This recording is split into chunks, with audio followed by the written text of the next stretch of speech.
आज हम लोग इस लेक्चर में रसायन विज्ञान की मूलभूत अवधारणाएं अर्थात क्लास 11 CLASS क्लास 11 का ये पहला चैप्टर है NCERT का। ठीक, इसके पहले हमने एक चैप्टर पढ़ा दिया जिसको हम रिडॉक्स रिएक्शन, रिडॉक्स क्रियाएँ कहते हैं, वो मैंने पढ़ा दिया, कंप्लीट कर दिया। एक्सरसाइज भी आपको हमने दे दिया था कि आपको करना है। अब इसके बाद क्लास 11 का ये पहला चैप्टर है। इसके पहले मैं एक चैप्टर पढ़ा दिया जिसको कहते हैं रसायन विज्ञान की मूलभूत अवधारणा, यानी फर्स्ट ईयर का दूसरा चैप्टर मैं पढ़ा रहा हूँ आपको। तो एक चैप्टर पहले पढ़ा दिया और दूसरा चैप्टर है आपको। इसके रिडॉक्स रिएक्शन पढ़ा चुका हूँ, रसायन विज्ञान की मूलभूत अवधारणाएं पढ़ाने जा रहा हूँ आपको। तो इसमें देखिए रसायन विज्ञान की मूलभूत अवधारणा में बहुत सारे टॉपिक है, लेकिन इसमें सबसे पहला हमने आपको रासायनिक तुल्यांक या तुल्यांकी भार के बारे में पढ़ाएंगे। क्लियर? यह रासायनिक तुल्यांक या तुल्यांकी भार के बारे में पढ़ाएंगे। अब आप देखिए इसमें लिखा है तत्व का तुल्यांकी भार, लवण का तुल्यांकी भार, अम्लीय लवण का तुल्यांकी भार, आक्सीकारक एवं अपचायक का तुल्यांकी भार, क्षार का तुल्यांकी भार और उसके बाद अम्ल का तुल्यांकी भार। इतने आप तुल्यांकी भार पढ़ें। देखिए किसी भी तत्व का तुल्यांकी भार निकालना है तो उस तत्व का परमाणु द्रव्यमान जितना होगा उसकी संयोजकता से आप डिवाइड कर देंगे। ठीक, अब आप देखिए जैसे ऑक्सीजन का इलेक्ट्रॉनिक विन्यास अगर हम लिखते हैं परमाणु क्रमांक कितना है, उसका 8 है, तो लिखते हैं 2 और कितना हो जाएगा 6। ठीक, अब 2 और 6, 8 में से 6 घटा दीजिए 2 आ जाएगा, इसकी संख्या कितनी हो जाएगी 2। अब ये संख्या वाले चैप्टर में हम केमिकल बॉन्डिंग में पढ़ाएंगे। फिलहाल ऑक्सीजन की संख्या 2 होगा, इसलिए 16 को परमाणु भार 16 को 2 से डिवाइड कर 8 हो जाएगा तुल्यांक। ठीक, अब आते हैं मैग्नीशियम का, इसकी भी संयोजकता 2 ही होगा, परमाणु भार 24 है, 2 से डिवाइड करेंगे 24 को 12 आ जाएगा तुल्यांक। क्लियर? और आयोडीन का 127 है, लेकिन इसका जो है संयोजकता 1 होगा, ध्यान रखिएगा, इसका परमाणु कितना 127 ही होगा। तो किसी भी तत्व का तुल्यांकी भार निकालने के लिए उस तत्व का परमाणु द्रव्यमान आपको पता होना चाहिए, साथ में उसकी संयोजकता पता होना चाहिए। क्लियर है? अगर संयोजकता पता, इसके अलावा और भी जैसे आपको सोडियम का लिखना चाहते हैं तो 23/1 कर देंगे, आ जाएगा। इसके अलावा आप एल्युमिनियम का लिखना चाहते हैं तो एल्युमिनियम का 27 परमाणु भार है बटे 3, इसकी संख्या 3 हो जाएगी, इसका लिख लेंगे। ठीक, इस तरह से यानी तत्व का तुल्यांकी भार निकल। अब आते हैं इसमें दूसरा है लवण का तुल्यांकी भार। ठीक, किसी लवण का तुल्यांकी भार निकालने के लिए लवण का जो लवण का सूत्र है उसका भार बटे धनायनिक, लवण में जो धनायनिक या ऋणायनिक भाग पर उपस्थित कुल आवेश, इसको याद रखना है। तो देखिए ये लवण है, इसका अणुभार जो आपका लवण का सूत्रभार आप निकालेंगे, सूत्रभार निकालने के लिए इसका परमाणु क्रमांक पता होना चाहिए। पीरियड टेबल इसके बाद हम पढ़ाएंगे आपको, तो उसमें क्लियर पता चल जाएगा आपको कितना किसका परमाणु भार। सोडियम का 23 है, क्लोरीन का 35.5 है, जोड़ लेंगे उसको 1 से 58.5 जाएगा, 1 से डिवाइड कर लीजिए। उसी तरीके सोडियम कितना है, सोडियम इसका निकालना होगा तो 1 सोडियम का 23 होता है, 2 सोडियम 23/2 प्लस सल्फर का 32 होता है और ऑक्सीजन का 16/64 होता है। टोटल जोड़ लेंगे, उसके 2 से डिवाइड कर लीजिए। क्यों 2 से डिवाइड करेंगे? जब इसको आयनित करेंगे आप तो ये आ जाएगा 2Na प्लस और प्लस हो जाएगा SO4 माइनस माइनस। इस पर ऋणायन पर कितने माइनस चार्ज है? 2 माइनस चार्ज, इसलिए 2 से डिवाइड किया। इस तरह से हमने सबका लिख दिया। आयनित करेंगे, ये सब केमिकल बॉन्डिंग में आपको मिल जाएगा। इसको भी यहाँ 2 ही, इसके अणुभार को निकालिएगा और इसके बाद इसके अणुभार जो भी अणुभार है उसके कितने से 2 से डिवाइड कर दी जो आएगा, इसके अणुभार कितने से 2 से डिवाइड कर दी जो आएगा, इसके अणुभार कितने से 3 से डिवाइड कर जो आएगा, इसके अणुभार को 2 से डिवाइड कर जो आएगा, इसके अणुभार को आप ध्यान दीजिएगा, इसके अणुभार को निकाल कितने से आप डिवाइड करेंगे, 6 से डिवाइड कर जो भी आएगा 6 से जो आएगा, और इसके अणुभार को जो भी आएगा वो 1 से डिवाइड कर देंगे।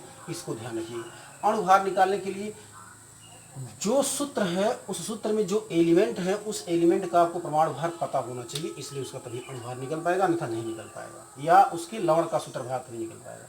तो इस तरह से आप इस सबका कर लेंगे। अब किसी के जैसे सोडियम का आपको परमाणु घटा होना चाहिए, परमाणु भार सोडियम का परमाणु भार आपका सोडियम कितना होना चाहिए, सोडियम का आपको 23 होना चाहिए और सोडियम का 23, क्लोरीन का 35.5 होना चाहिए, आपको सल्फर का 32 होना चाहिए, ऑक्सीजन का 16 होना चाहिए, पोटेशियम का 39 होना चाहिए, कैल्शियम का 40 होना चाहिए। ये सब आपको रटा होना, एल्युमिनियम का 27 होना चाहिए, नाइट्रोजन का 14 होना चाहिए, ये सब रटा होना चाहिए आपको। और उसी के अनुसार जैसे पोटेशियम का आपको 39 है, 2 से गुणा 39, 2 से गुणा निकल जाएगा, आपका सबको परमाणु भार निकल जाएगा। ये आप कर लीजिएगा। फिर अब आते हैं अम्लीय लवण का तुल्यांकी भार।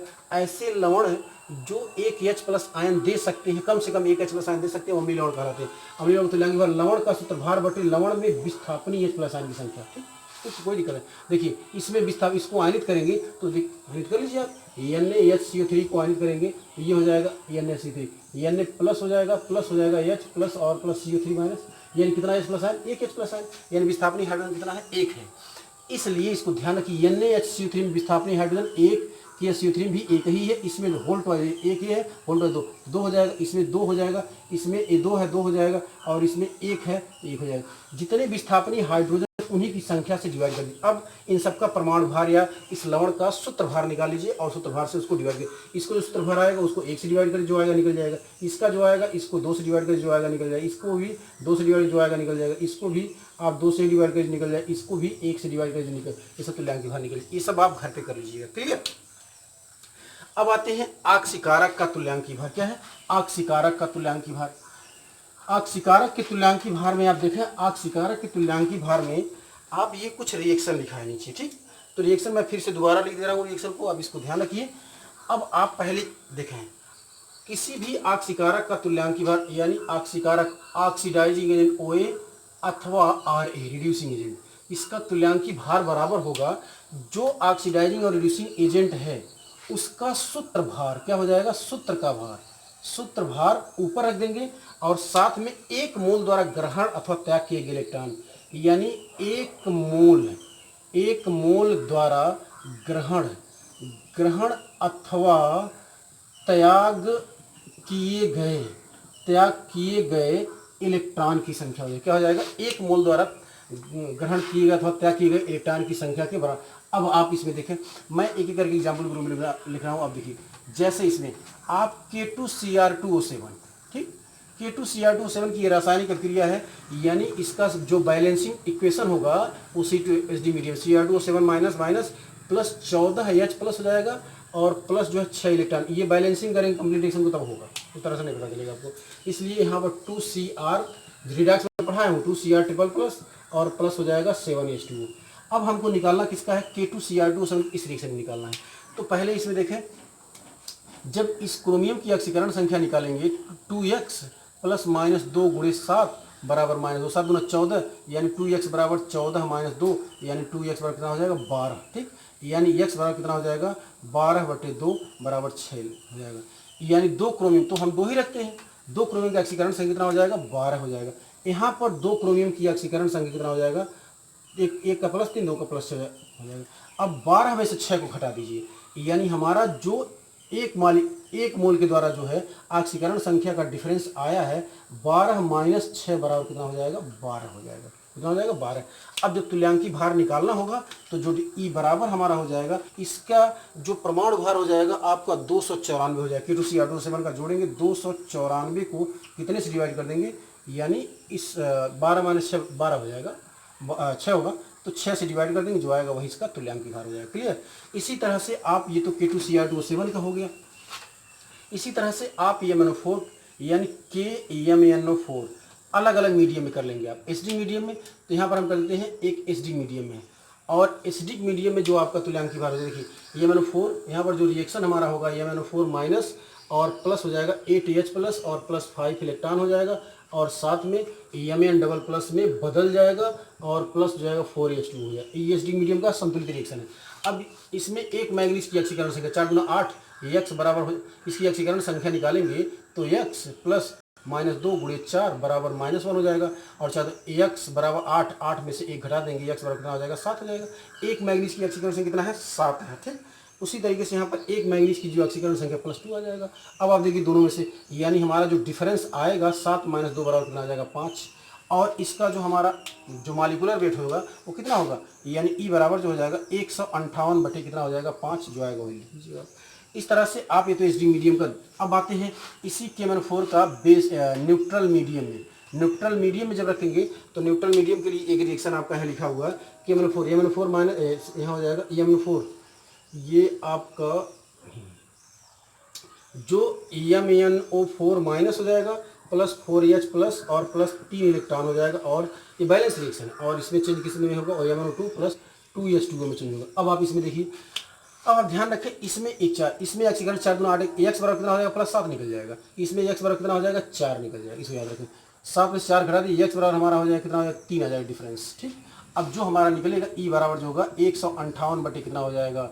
3, जो आएगा वो लिख लीजिएगा आप, तुल्यांकी भार इसका निकल जाए। इसके अलावा अगर हम कहते हैं FeSO4 में, अब देखो FeSO4 ferrous ammonium sulphate, ferrous ammonium sulphate का फार्मूला क्या है, ये ध्यान रखेंगे।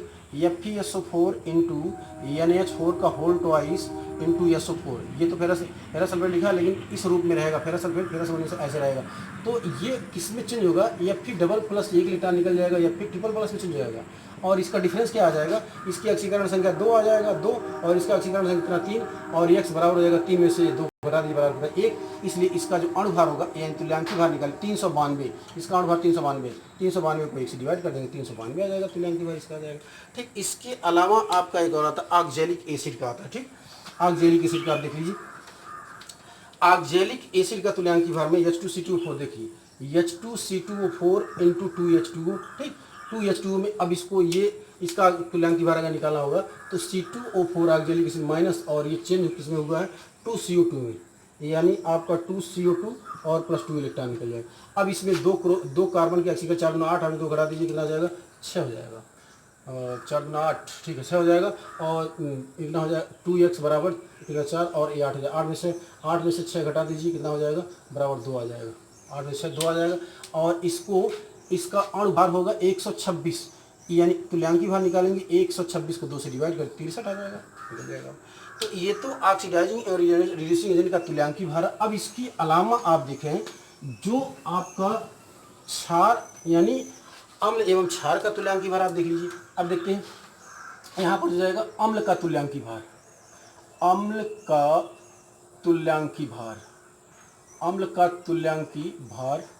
ठीक, एक ये हो जाएगा। इसके अलावा आप यहाँ पर देखिए एक यहाँ पर भी कर दे क्षार का तुल्यांकी भार, क्षार का तुल्यांकी भार, तुल्यांकी भार, क्षार का तुल्यांकी भार देखिए, यानी यहाँ पर हो जाएगा अम्ल का तुल्यांकी ई बराबर हो जाएगा अम्ल का सूत्रभार या अणुभार, अम्ल का सूत्रभार, सूत्रभार या अणुभार हो सकता जो सूत्रभार है, बाकी क्या हो जाएगा अम्ल की क्षारकता,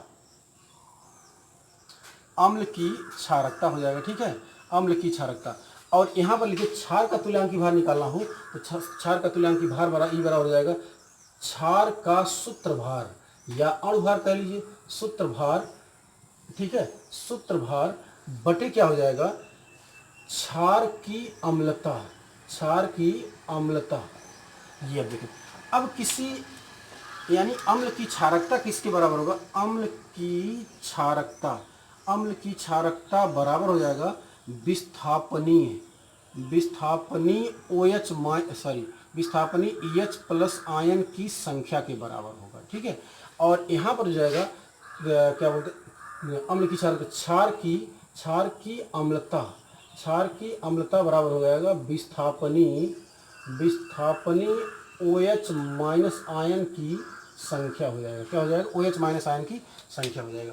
अब आप इसमें देखें जैसे हम यहाँ पर लिख देते हैं अम्ल, ठीक, यहाँ पर अम्ल लिख देते हैं और इसके बाद इसका H प्लस आयन की संख्या हम लिख देते हैं कितने H प्लस आयन। ठीक, और साथ में यहाँ पर अणुभार आप स्वयं लिख लीजिएगा। ठीक है, और यहाँ पर तुल्यांकी भार हम इसको बताए थे।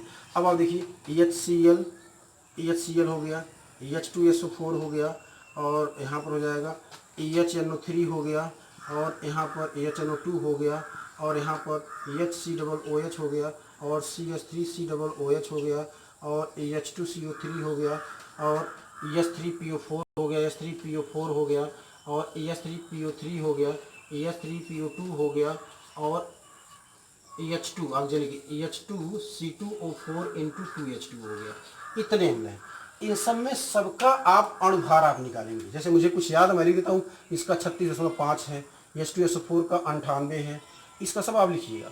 इसमें H प्लस आयन की संख्या कितनी हो जाएगी, इसमें 1, इसमें 2, इसमें 1, इसमें 1, इसमें 1, इसमें 1, और इसमें 2, इसमें 3, इसमें 2, और इसमें 1, और इसमें 2, ये सब की संख्या हो जाएगी। ठीक, अब इसका सबका अणुभार लिख करके तुल्यांकी भार जब निकाला तो जो इसका 36.5 को 1 से डिवाइड कर दिए 36.5 आ जाएगा। ये सब घर पे गए। उसी तरीके से 98/2 को डिवाइड कर जितना आएगा वो 49 कर लीजिएगा। इन सब का तुल्यांकी भार आप निकाल लीजिए। क्लियर, यानी कि इसका HCl का, H2SO4 का, HNO3 का, HNO3 का और HNO2 है, HNO3 का, और ये HNO2 का, EH सिर्फार्मिक एसिड है, एस्टिक एसिड, H2CO3 है, H2CO3 है, H3PO4 है, H3PO3 है, H3PO2 है, और H2C2OH2 यहाँ ऊपर लिख देते हैं इसको, यहाँ आप लिख देते हैं C2O4 इंटू 2H2O, ठीक है, इसका 2 हो जाएगा। इसको 126 को और 126 को 2 से डिवाइड कर देंगे, 126 को 2 से डिवाइड 63 आ जाएगा, ठीक है। ये देखिए, ये तो रहा अम्ल का तुल्यांकी भार। अब अम्ल के तुल्यांकी भार में एक और चीज़ ध्यान दें आप, इसमें अम्ल के तुल्यांकी भार में कई बार क्वेश्चन में पूछा जाता है विस्थापनी हाइड्रोजन की संख्या। जैसे आप देखिए इस फार्मूले में EH3PO4 है और EH3PO3 है, ठीक है, EH3PO3 और EH3PO2 है। इन सब में विस्थापन देखिए, इसमें हमने क्षारकता कितना कहा 3, इसमें कितना कहा हमने 2, इसमें कितना कहा हमने 1, ठीक। तुल्यांकी भार निकालते हैं डिवाइड। इसका जो है डिपेंड करता है ये इसकी जो स्ट्रक्चर पर। देखिए इसका जब स्ट्रक्चर बनाएंगे HO और P डबल बॉन्ड O और OH और इसका OH, ठीक। और इसका जब स्ट्रक्चर बनाएंगे तो HO P double bond O और फिर यहाँ पर H और यहाँ पर नहीं कर दीजिए, यहाँ पर OH H हो जाएगा। इसका स्ट्रक्चर बनाते हैं HO P double bond O, फिर यहाँ पर H और फिर यहाँ पर। अब आप देखिए इसमें 3 हाइड्रोजन जो है किससे जुड़े हैं, ऑक्सीजन से, और यही विस्थापनीय है, इसीलिए इसका 3 हो जाएगा। जब हाइड्रोजन ऑक्सीजन जुड़ा होगा तो वही विस्थापनीय हाइड्रोजन होगा। इस सूत्र में 3 हाइड्रोजन ऑक्सीजन जुड़े हैं, इसलिए 3 हाइड्रोजन विस्थापित होंगे। इस सूत्र में सिर्फ 2 हाइड्रोजन, ये और ये किससे जुड़े हैं, ऑक्सीजन से, बाकी फास्फोरस से। तो जो फास्फोरस जुड़ा हुआ विस्थापनीय नहीं होगा, यही तो विस्थापनीय होगा, इसलिए इसका 2 हो जाएगा, 2 इसकी क्षारकता हो जाएगी। और इसमें सिर्फ 1 जुड़ा है, इसलिए इसकी क्षारकता 1 होगी। तुल्यांकी भार निकालते समय ध्यान रखेंगे अणुभार को, अगर इसके अणुभार m है तो E बराबर इसको m अणुभार को किससे 3 से डिवाइड कर दीजिए, इसके अणुभार को किससे E बराबर m/2 से डिवाइड कर दीजिएगा, E बराबर m/1 से डिवाइड कर दीजिएगा। अब इसमें एक चीज़ और ध्यान दें, जैसे ये तो हो इसका हो गया, एक रिएक्शन अगर कहीं लिखा मिलता है आपको, जैसे हम कहते हैं इस तरह से H2SO4 जो है क्रिया कर लिया है NaOH से, ठीक, NaOH, और ये बन जाएगा NaHSO4 बन जाएगा प्लस H2 निकल जाए। इसमें अगर पूछा जाए H2SO4 का तुल्यांकी भार, तब वैसे तो आप ध्यान रखिए H2SO4 का तुल्यांकी भार अगर नॉर्मली पूछा जाए तो इसका तुल्यांकी भार, क्यों, क्योंकि जनरली इसका 2 हाइड्रोजन देगा, ये 2H प्लस और प्लस SO4 माइनस माइनस हो जाएगा। इसका तुल्यांकी भार निकालते E बराबर 98 आएगा, बटे 2 से डिवाइड कर देंगे, यानी 49 आ जाएगा। लेकिन यहाँ पर 98 नहीं, इसको 2 से नहीं डिवाइड, क्यों, क्योंकि इसमें इसका एक ही हाइड्रोजन विस्थापित बाहर निकला जल के रूप में, एक तो हाइड्रोजन इसमें है बरकरार, इसका एक ही विस्थापित हुआ। इसलिए यहाँ पर जो H2SO4 का तुल्यांकी भार आपको निकालना, इस रिएक्शन में निकालना होगा, तब इस रिएक्शन में हो जाएगा 98 को हम 1 से डिवाइड करेंगे, यानी इसका तुल्यांकी भार 98 हो जाएगा, इसको याद रखेंगे, ठीक है। अब आते हैं क्षार का तुल्यांकी भार। यहाँ देखिए क्षार का तुल्यांकी भार, क्षार की अम्ल, देखिए क्षार का सूत्रभार बटे क्षार की अम्लता बटे क्षार की अम्लता बराबर विस्थापनी हाइड्रोजन OH आयन की संख्या के बराबर होगा। अब आप यहाँ देखिए, हम यहाँ लिख देते हैं क्षार और यहाँ पर लिखते हैं OH माइनस की संख्या लिख देते हैं, और यहाँ पर अणुभार लिख देते हैं, और यहाँ पर तुल्यांकी भार लिख देते हैं, ठीक। अब इसमें मैं कुछ क्षार को ले लेता हूँ, सभी का हम नहीं बता पाएंगे। NaOH, यहाँ हो जाएगा KOH, यहाँ पर हो जाएगा AlOH का होल थ्राइस, और यहाँ पर हो जाएगा COH का होल थ्राइस होल ट्वाइस, यहाँ पर हो जाएगा MgOH का होल ट्वाइस, और यहाँ पर हो जाएगा NH4OH हो जाएगा, और यहाँ पर हो जाएगा आपका ZnOH का होल ट्वाइस, ZnOH का होल ट्वाइस, और यहाँ पर हो जाएगा CrOH का होल थ्राइस। ये सभी लिखे हैं। इसमें विस्थापनी OH 1 है इसका, ठीक, इसका 1 ही है, इसका 3 है, इसका 2 है, इसका 2 है, इसका 1 है, इसका 2 है, इसका 3 है, ठीक। जो इसका अणुभार आएगा, इसका अणुभार 40 है, तो 40 को आप 1 से डिवाइड कर दीजिएगा, इसका 40 तुल्यांकी भार आ जाएगा। ऐसे आप सब निकाल लीजिएगा, क्लियर। अणुभार आप निकालना जानिए आप, इस तरह से क्षार का तुल्यांकी भार हो जाएगा। अब आप ध्यान दीजिए, क्षार का तुल्यांकी भार के बाद